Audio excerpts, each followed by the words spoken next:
There are moments in war when history pivots on a single man standing in the right place at the exact moment everything begins to collapse.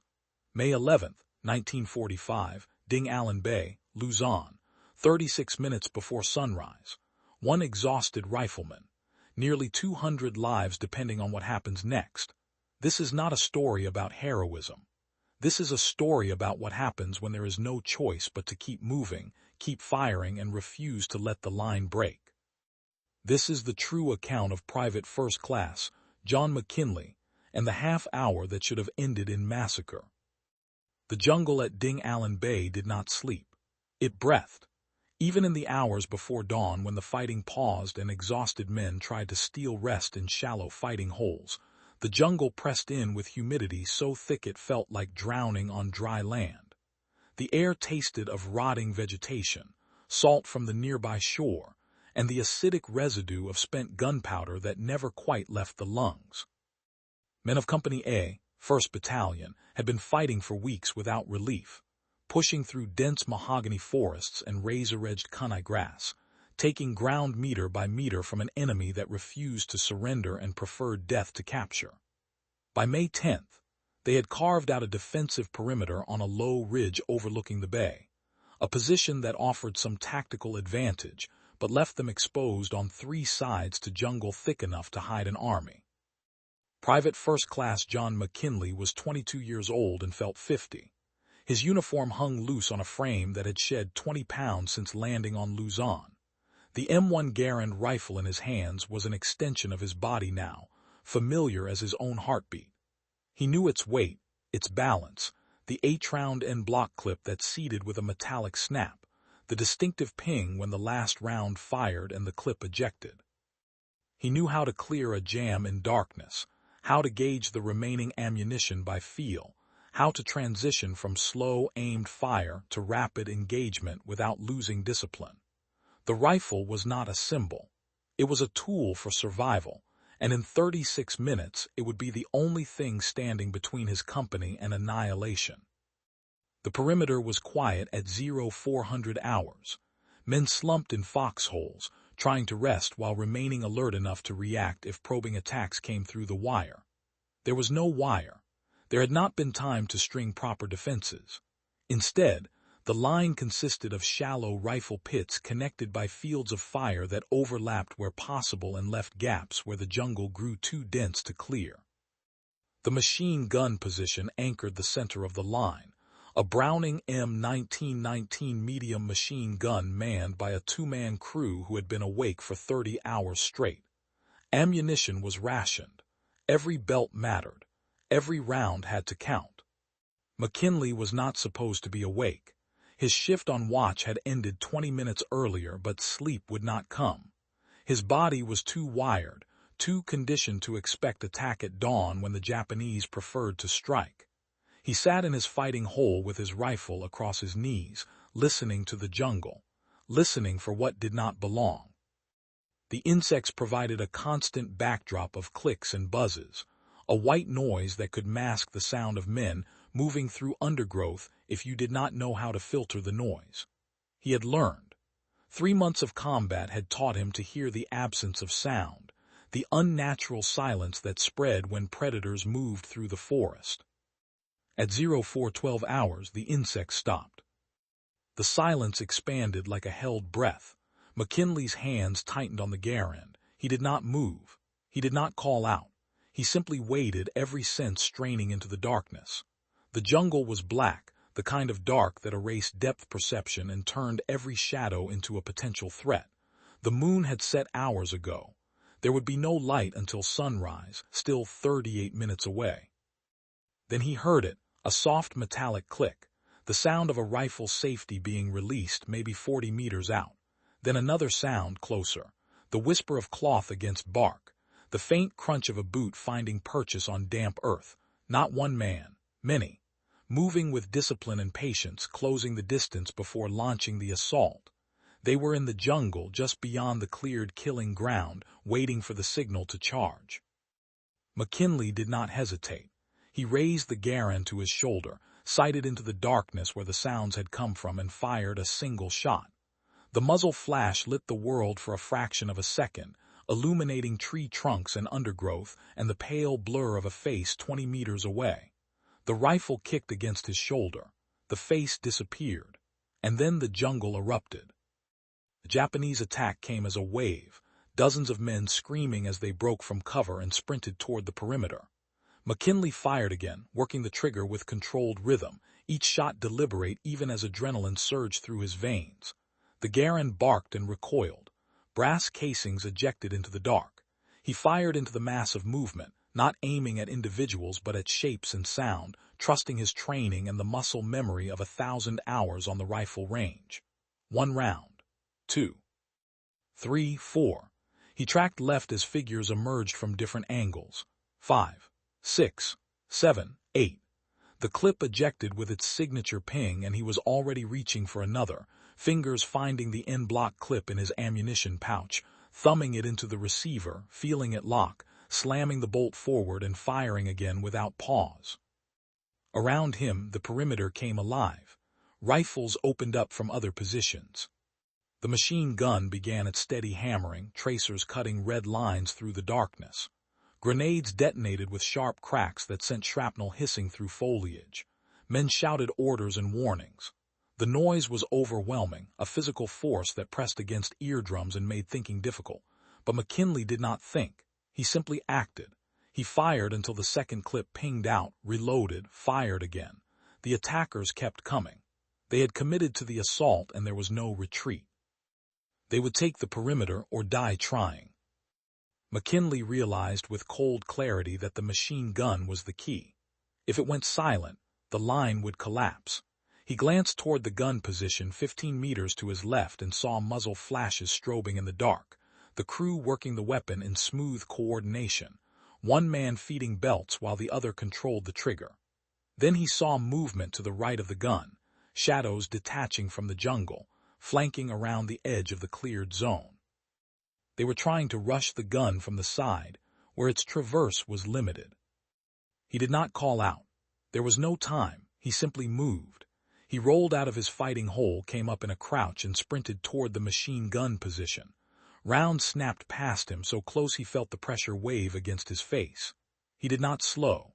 He covered the distance in seconds, dropped to one knee beside a fallen log, shouldered the Garand, and opened fire on the flanking element. They were close, too close, 10 meters and closing fast.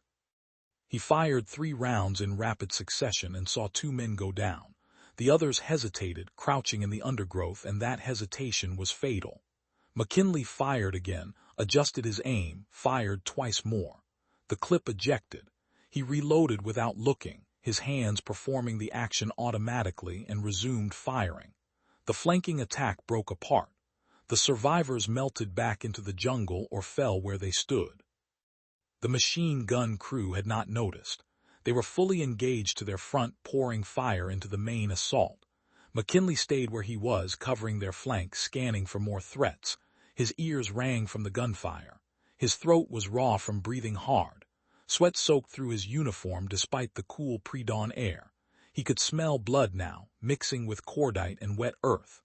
The smell was sharp and metallic and impossible to ignore.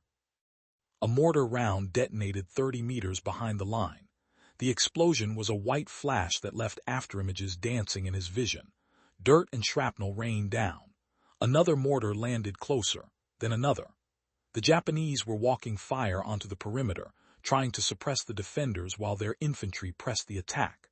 McKinley flattened himself against the log as a round hit 20 meters away, the blast wave slamming into him like a fist. His ears stopped registering individual sounds, and instead transmitted only a high-pitched whine. He shook his head, trying to clear it, and pushed himself back to his knees. The Garand was still in his hands. He checked the action, found it clear, and resumed scanning for targets. The machine gun stuttered and went silent. McKinley's head snapped toward the position. He could see one of the crew slumped over the weapon. The other was frantically trying to clear a jam or load a new belt. McKinley could not tell which in the chaos and darkness. Without the machine gun, the center of the line was collapsing. Japanese infantry were already rushing forward, sensing the weakness, closing the distance before the gun could resume fire. McKinley rose and ran toward the gun. He did not think about exposure or incoming fire. He simply ran. A bullet cracked past his head. Another hit the ground at his feet, kicking up dirt. He reached the gun position and dropped beside the surviving crewman, a corporal whose name McKinley could not remember in the moment. The corporal was bleeding from his arm and struggling one-handed to feed a new belt into the weapon. McKinley did not ask permission. He set his rifle down, grabbed the ammunition belt, and fed it into the receiver while the corporal worked the charging handle. The belt seated. The corporal pulled the trigger and the gun roared back to life, sweeping the killing ground, cutting down attackers who had closed to within grenade range. McKinley fed the belt, keeping tension on the ammunition, watching for twists or kinks that could cause another jam. Spent casings piled up around them, hot brass bouncing off his boots. A grenade landed 3 meters away. McKinley saw it hit the ground, a dark shape tumbling end over end. He had perhaps 2 seconds. He lunged away from the machine gun, hit the ground, and rolled behind the nearest cover, a shallow depression that would not stop shrapnel but might deflect the worst of it. The grenade detonated. The blast was deafening. Something hot sliced across his left shoulder, cutting through cloth and skin. He felt the impact more than the pain, his body too flooded with adrenaline to process injury correctly. He touched his shoulder and his hand came away wet. He ignored it. He crawled back to the gun position. The corporal was down, unconscious or dead. The machine gun was silent again, the belt twisted and jammed in the feed mechanism. McKinley grabbed his Garand and resumed firing from the gun position, using the sandbags as cover. Attackers were now so close he could see their faces in the muzzle flashes, contorted with rage and fear and the desperate fatalism of men who knew they were already dead. He fired methodically, picking targets, squeezing the trigger, moving to the next target. The Garand was an extension of his will. It did not miss. It did not falter. It simply delivered rounds downrange with mechanical precision. But there were too many. For every man who fell, 2 more emerged from the jungle. They were not retreating. They were not breaking. They were throwing themselves at the perimeter with suicidal determination, and eventually numbers would overwhelm discipline. McKinley understood this with terrible clarity. The machine gun had to fire again or the line would not hold. He set down his rifle and turned to the jammed weapon. His hands were shaking now, fine tremors from adrenaline and exhaustion. He forced them steady. He opened the feed cover and saw the problem immediately. The belt had twisted and a round was seated incorrectly, wedged at an angle that prevented the bolt from moving forward. He pulled the belt free, discarded the damaged rounds, and fed a fresh section into the weapon. He racked the charging handle. The bolt stripped a round from the belt and chambered it. The gun was live. McKinley swung the weapon toward the oncoming attack and pressed the trigger. The Browning hammered, recoil driving it back against the stops, muzzle climbing despite the weight. He fought it back down, controlled the burst, walked fire across the killing ground in sweeping arcs. Tracers drew red lines through the darkness, showing him where the rounds were going, allowing him to adjust his aim without conscious thought. He fired until the belt ran dry, then reloaded with another belt he found stacked beside the gun position. He fired again, and again. The machine gun became the center of the defense, a fixed point of violence that the attackers could not suppress and could not bypass. Somewhere in the chaos, time became elastic and strange. McKinley could not have said whether 30 seconds or 30 minutes had passed. He existed only in the immediate present, in the tactile sensation of feeding belts and pressing triggers and feeling the weapon buck against his shoulder. His wounded shoulder burned now, the pain breaking through the adrenaline, but it did not matter. Pain was information. It told him he was still alive. He kept firing. Another mortar barrage walked across the perimeter. One round landed directly in a rifle pit to McKinley's right, and the men inside simply ceased to exist. The blast left a crater and a smell that McKinley would never be able to describe to anyone who had not experienced it.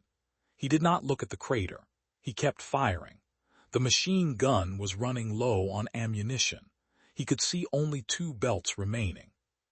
After that, he would be back to the Garand, and whatever rounds remained in his pouches. Then the attack faltered.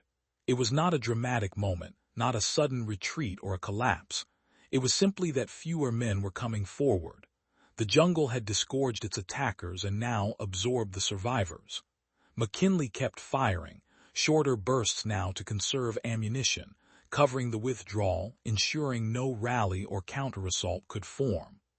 He fired until he saw no more movement, until the only sounds were the crackling of small fires where grenades had ignited dry brush, and the moaning of wounded men scattered across the killing ground.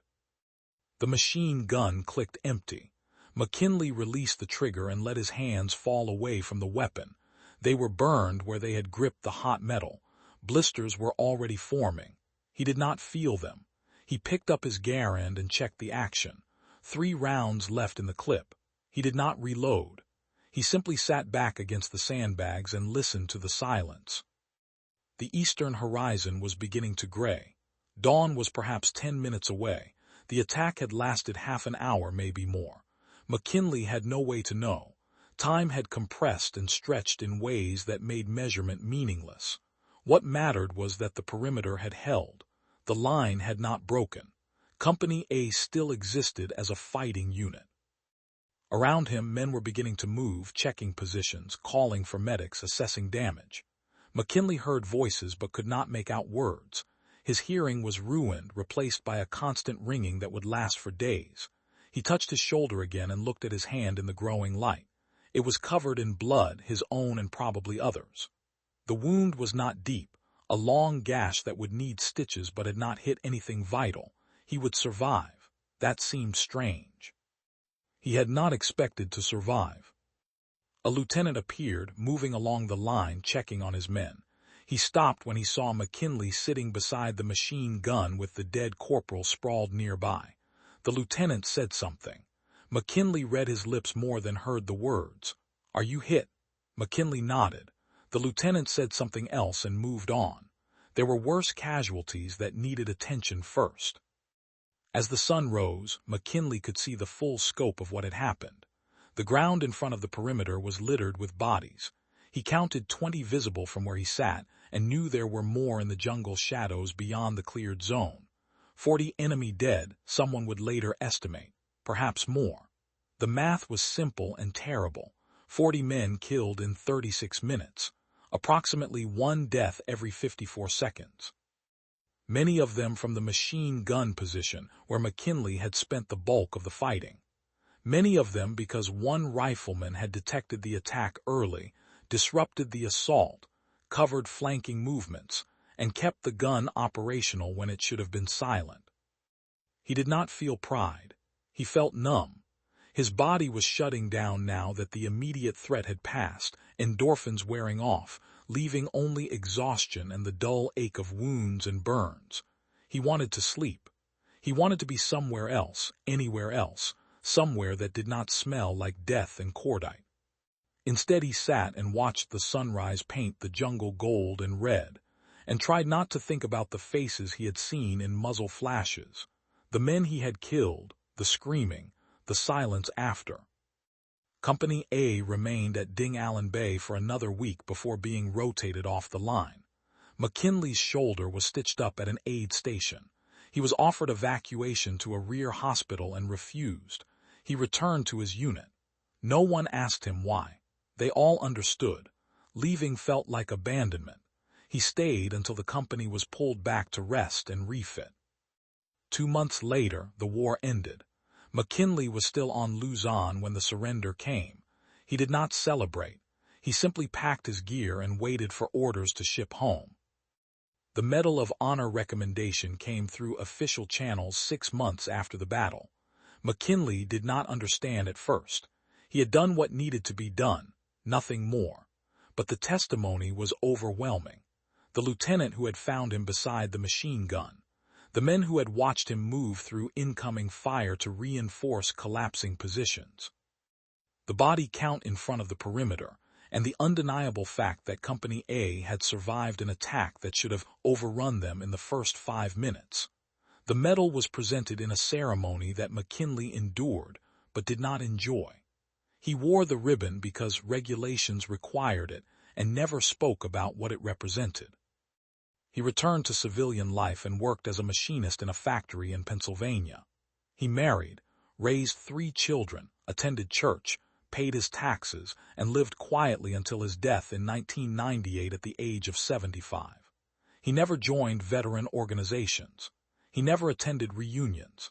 He never gave interviews or wrote memoirs. When his children asked about the war, he told them he had been a rifleman in the Pacific and offered no details. When they asked about the Medal of Honor, he said it was for doing his job.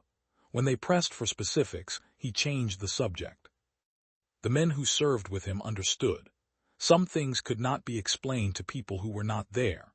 The sound of a mortar round incoming, the smell of blood mixed with jungle rot, the weight of a rifle in your hands when you know that stopping to rest means death for everyone around you. The feeling of being so exhausted that thought becomes impossible and you act on pure training and reflex.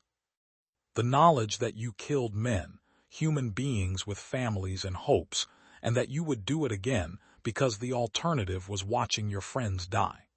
These things did not translate into peacetime language. They existed in a separate reality, accessible only to those who had lived through it. 36 minutes before dawn on May 11, 1945. 1 rifleman, 1 machine gun, 1 perimeter that should have collapsed but held. Nearly 200 men survived because Private First Class John McKinley refused to let the line break. History pivots on moments like this, brief and brutal, and often unrecorded except in official reports and fading memories. The wider war narrative moves on, focused on major battles and strategic decisions, and the small, desperate fights that determined whether individual soldiers lived or died are forgotten by everyone except those who were there. But the perimeter held. That is what matters. Company A survived. Men who should have died in the darkness went home, raised families, lived lives that extended decades beyond that terrible half hour. They lived because one man stood in the right place at the right time and did what needed to be done, without hesitation, without question, without thought for his own survival. They lived because training and discipline, and some indefinable quality that emerges only under extreme pressure, carried one soldier through 36 minutes of continuous combat when any rational person would have broken. What determines survival in that kind of situation? Is it training, the endless repetitions that build muscle memory and allow complex actions to happen without conscious thought? Is it instinct, some primal drive that overrides fear and exhaustion? Is it discipline, the internalized structure that keeps a man functioning when chaos reigns? Or is it something else entirely, something we do not have words for, the mysterious alchemy that allows certain individuals to perform impossible actions when everything depends on them not failing? McKinley never answered that question. Perhaps he did not know. Perhaps the answer is that survival depends on all of these things and none of them, that it emerges from some combination of preparation, circumstance, and chance that cannot be predicted or replicated. Perhaps it is simply that when the moment comes, some men rise and others do not, and the only way to know which you are is to be tested. The perimeter held. The sun rose. The war eventually ended, and a machinist in Pennsylvania carried memories he would never share, because some experiences exist beyond the reach of language, sealed away in that separate reality where 36 minutes can contain an entire lifetime of consequence. If this story moved you, if it gave you a glimpse into what combat truly means, I would be grateful if you would subscribe to this channel, like this video, and share your thoughts in the comments below. And I want to ask you a question, one that has no easy answer but deserves consideration. When everything collapses and your training becomes instinct and instinct becomes action, what do you think truly determines whether a soldier survives? Is it the hours spent on rifle ranges and in tactical drills? Is it the primal drive to protect the men beside you? Is it the discipline drilled into you by sergeants and officers? Or is it something else, something we cannot name, that only reveals itself in the moments when hesitation means death? Share your thoughts. I want to know what you think. Because understanding what happened at Ding Allen Bay means understanding something fundamental about human beings under impossible pressure, and that understanding matters, even now, 80 years later.